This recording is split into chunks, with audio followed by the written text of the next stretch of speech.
Assalamualaikum warahmatullahi wabarakatuh. Kami dari kelompok 2 ingin mempresentasikan tentang good governance. Saya akan memperkenalkan nama-nama kelompok kami. 1. Aulia Skar, 2. Anggita Dwi Lestari, 3. Fikri Alfasera, 4. Muhammad Farhan, 5. Muhammad Ilham, 6. Muhammad Rizky Fajar, Nur Putri Baidillah, Ramanda Fadli. Pengertian good governance. Good governance adalah suatu penyelenggaraan manajemen pembangunan yang solid dan bertanggung jawab, yang sejalan dengan prinsip demokrasi dan pasar yang efisien, penghindaran salah alokasi dana investasi, dan pencegahan korupsi baik secara politik maupun secara administratif, menjalankan disiplin anggaran serta penciptaan legal dan politikan framework bagi tumbuhnya aktivitas usaha. Good governance pada dasarnya adalah suatu konsep yang mengacu kepada proses pencapaian keputusan dan pelaksanaannya dapat dipertanggungjawabkan secara bersama sebagai suatu konsensus yang dicapai oleh pemerintah, warga negara, dan sektor swasta bagi penyelenggaraan pemerintahan dalam suatu negara. Good governance di Indonesia sendiri mulai benar-benar dirintis dan diterapkan sejak meletusnya era reformasi, yang dimana pada era tersebut telah terjadi perombakan sistem pemerintah yang menuntut proses demokrasi yang bersih, sehingga good governance merupakan salah satu alat reformasi yang mutlak diterapkan dalam pemerintah baru.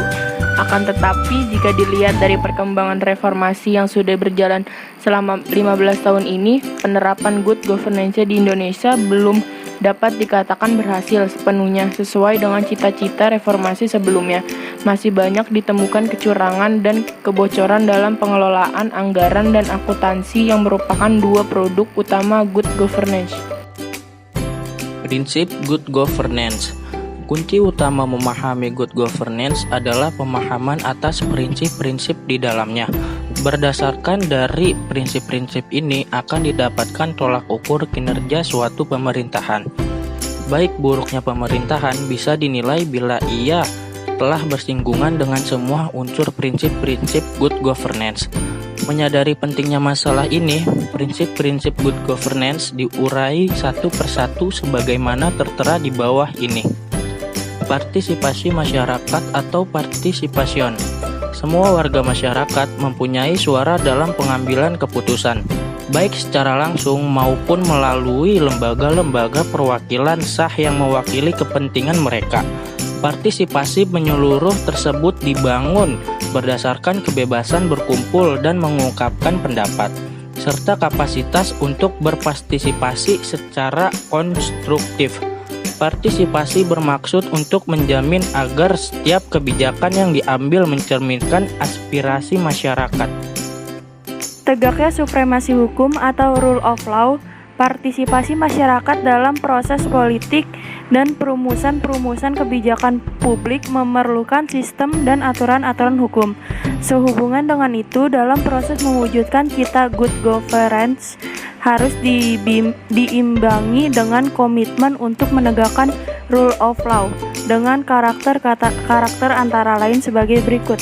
Supremasi hukum atau the supremacy of law, kepastian hukum atau legal certainty, hukum yang responsif, penegakan hukum yang berkonsisten dan non-diskriminatif, independensi peradilan, kerangka hukum harus adil dan diberlakukan tanpa pandang bulu, termasuk di dalamnya hukum-hukum yang menyangkut hak asasi manusia.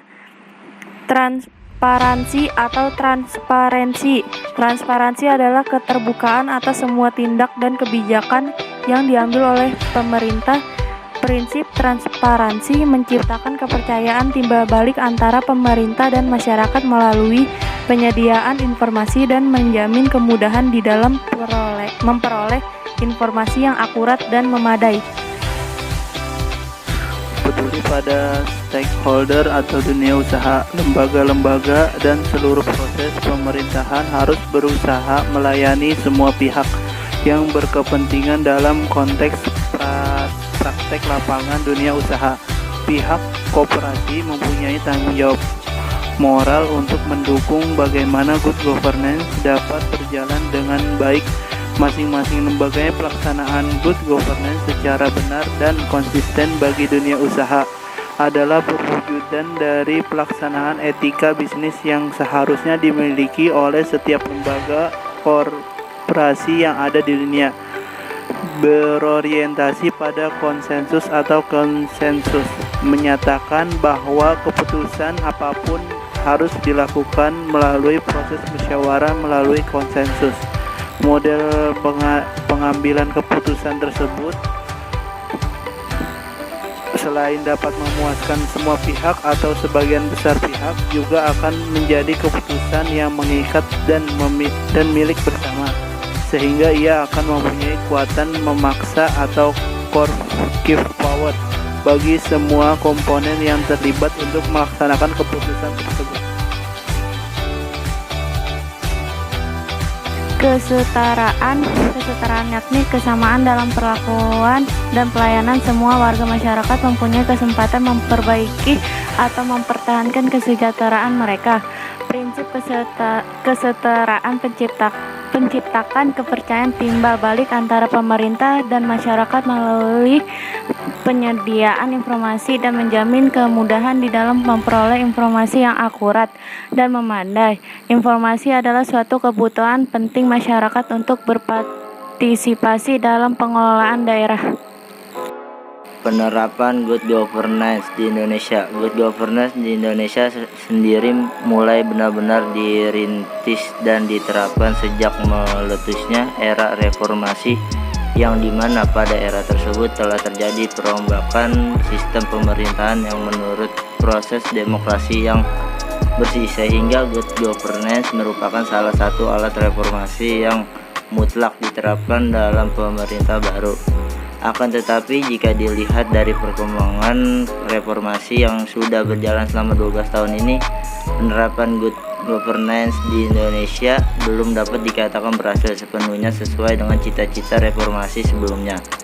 Masih banyak ditemukan kecurangan dan kebocoran dalam pengelolaan anggaran dan akuntansi yang merupakan dua produk utama good governance. Tetapi hal tersebut tidak berarti gagal untuk diterapkan. Banyak upaya yang dilakukan pemerintah dalam menciptakan iklim good governance yang baik. Diantaranya ialah mulai diupayakan transparansi informasi terhadap publik mengenai APBN, sehingga memudahkan masyarakat untuk ikut berpartisipasi dalam menciptakan kebijakan dan dalam proses pengawasan pengelolaan APBN dan BUMN. Diterapkannya good governance di Indonesia tidak hanya membawa dampak positif dalam sistem pemerintahan saja, akan tetapi hal tersebut mampu membawa dampak positif terhadap badan usaha non-pemerintahan, yaitu dengan lahirnya good corporate governance. Sekian dari kelompok kami, kurang lebihnya kami mohon maaf jika ada salah tutur kata yang kurang baik, dan terima kasih sudah menyaksikan video pembelajaran dari kami tentang good governance. Wassalamualaikum warahmatullahi wabarakatuh.